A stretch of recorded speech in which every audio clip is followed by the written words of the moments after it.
நீங்க பயப்படுற 80% விஷயங்கள் நடந்ததே இல்லைன்றது தெரியுமா?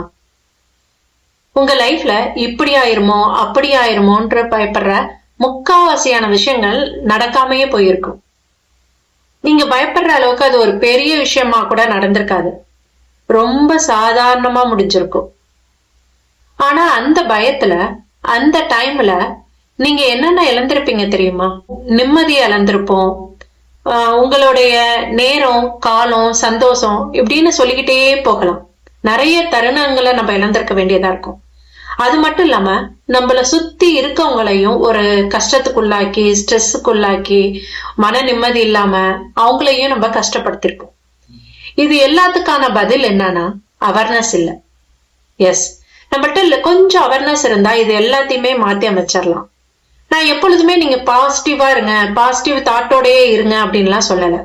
ஆனா எப்பப்பெல்லாம் ஒரு நெகட்டிவ் தாட் தோணுதோ, நெகட்டிவ் தாட்ஸ் வருதோ, அப்ப அதை வளர விடாம பாத்துக்கலாம். அந்த நெகட்டிவ் தாட்ஸ் நம்மள கண்ட்ரோல் பண்ண விடாம பாத்துக்கலாம். பாசிட்டிவ் தாட்ஸோட அதை நம்ம ரீப்ளேஸ் பண்ணலாம். எப்பப்பெல்லாம் நெகட்டிவ் தாட்ஸ் வருதோ அதை ஒரு பாசிட்டிவ் தாட்ஸோட நம்ம ரீப்ளேஸ் பண்ண முடியும். பயம் வரலாம், பயம் வர்றது தப்புன்னுலாம் சொல்ல மாட்டேன். சம்டைம்ஸ் அந்த பயம் தான் நம்மள சேவ் பண்ணும். பட் அந்த பயமா நம்மள கண்ட்ரோல் பண்ண விடக்கூடாது. நடக்காத விஷயத்துக்காக இப்ப இருக்க வாழ்க்கையை நம்ம கெடுத்துக்க வேணாம், அந்த சந்தோஷத்தை கெடுத்துக்க வேணாம்.